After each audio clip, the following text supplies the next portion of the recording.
मित्रों, माता सबरी को प्रभु श्री राम ने नवधा भक्ति की शिक्षा दी, जो भक्ति का चरम सीमा है।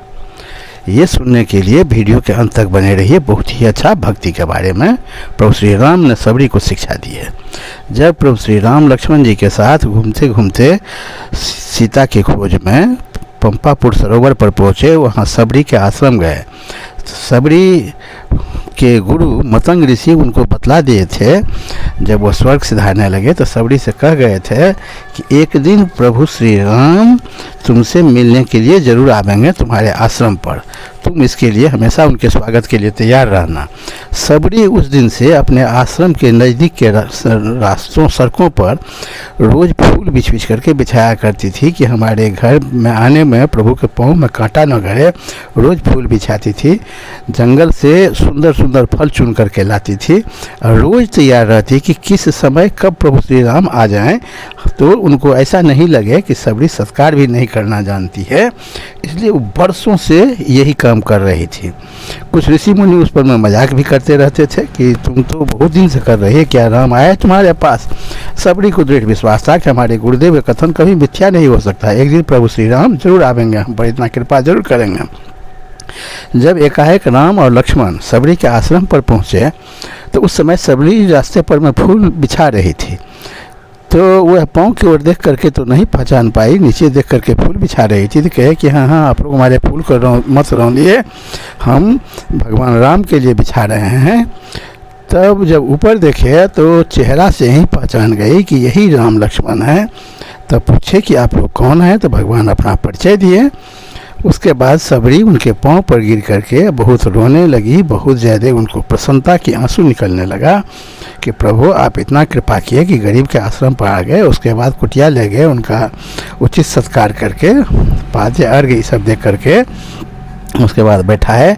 कहे प्रभु आपको भूख भी लगा होगा, मैं बैर चुन चुन करके आपके लिए रखी हूँ, एक एक बैर को मैं चख करके मीठा मीठा बैर ही रखी हूँ, जो जरा सा भी खट्टा रहता था उसे मैं फेंक देती थी। सारे जूठा बैर था और वही भगवान राम को भाव विभोर होकर के दे दी खाने के लिए। भगवान राम भी बहुत आनंद पूर्वक उसको ग्रहण किए, खाए, लक्ष्मण जी खाए। अब भगवान राम कहे कि माता जब से मैं आया हूँ तब से आज ही मुझे ऐसा अनुभव हो रहा है कि माता कौशल्या हमको खाना खिला रही है, तो हम बहुत प्रसन्न हैं आपसे मिलकर के। भगवान राम भी बहुत प्रसन्नता व्यक्त की। उसके बाद प्रभु उनसे पूछे, बहुत ज़्यादा जब खुश हो गए, उनका आदर सत्कार हो। उसके बाद पूछे क्या तुमने सारे विघ्नों पर विजय पा ली, क्या तुम्हारी तपस्या बढ़ रही है, क्या तुमने क्रोध और आहार को काबू में कर लिया है। ये बात भगवान राम ने पूछे कि सारे विघ्नों पर तुम अगर विजय पा ली हो तभी तुम असली पुण्य के अधिकारी हो। क्या तुम्हारी तपस्या बढ़ रही है, दिन से दिन तुम अपने तप में वृद्धि कर रही हो। क्या तुमने क्रोध और आहार पर काबू पा ली है।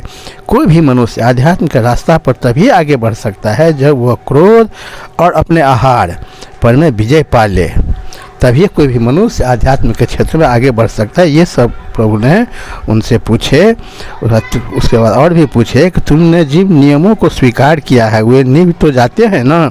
जिन नियम को हम आध्यात्म के लिए स्वीकार करें हैं वे प्रतिदिन हमसे पूरा होना चाहिए। तुम्हारे मन में सुख और शांति है ना। तुमने जो गुरुजनों की सेवा की है वह पूर्ण रूप से सफल हो गई है ना। ये सारे प्रश्न सबरी से प्रभु श्री राम ने पूछे। सबरी भी आध्यात्म में पारंगत हो गई थी, वह भगवान राम की अनन्य भक्त थी। उन्होंने एक ही लाइन में जवाब दिया, तो एक ही लाइन में प्रभु आपका दर्शन हो गया, मेरा सारा जिंदगी सफल हो गया, सभी तप सभी पुण्य क्या होता है, हमारा सारा पुण्य उदय हो गया, आपका दर्शन हो गया। इसके आगे में मुझे कोई कर्म करना बाकी नहीं रह गया। सभी पुण्यों का ही फल है कि आपका दर्शन मुझे हो गया। प्रभु श्री राम कोई यही बात है। तो सबरी बहुत आनंदित होकर के राम का आह्लाद की। उसके बाद सबरी ने बतलाई कि प्रभु आप मुझे नवधा भक्ति का ज्ञान दें। उसके बाद सबरी ने कही, प्रभु आप मुझे नवधा भक्ति का ज्ञान दें।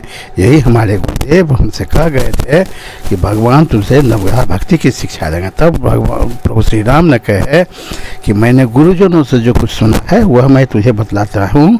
9 तरह की भक्ति होती है, जिसमें से अगर एक भी मनुष्य कर ले तो उसका जीवन सफल हो जाता है। पहला है संतों का सत्संग।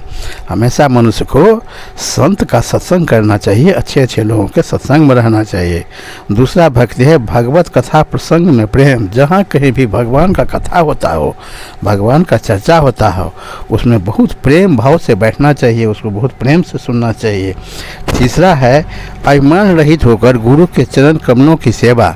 सारे अभिमान को त्याग करके जो गुरु हों उनके चरण कमल की सेवा करना चाहिए। ये बहुत बड़ा भक्ति है।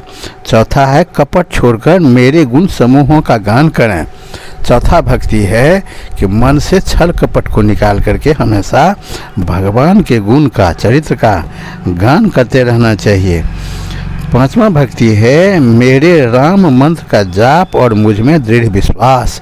पांचवा भक्ति है कि राम नाम का हमेशा जप करते रहें मन ही मन और भगवान में पूर्ण विश्वास रखें। छठा भक्ति है इंद्रियों का निग्रह, शील, अच्छा स्वभाव, चरित्र, बहुत कार्यों से वैराग्य और निरंतर संत पुरुषों के धर्म आचरण में लगे रहना।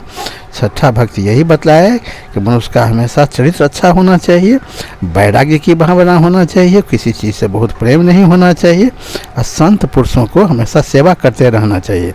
सातवां भक्ति बतलाया जगत भर को समभाव से मुझ में ओत प्रोत राममय देखना, संतों को मुझसे भी अधिक करके मानना, सभी जीवों में भगवान का ही दर्शन करना। हम सभी जीव को भगवान का ही अंश मान करके उन्हीं के भाव से देखना और राम नाम का हमेशा जप करते रहना और सभी जीव में ईश्वर को ही देखना।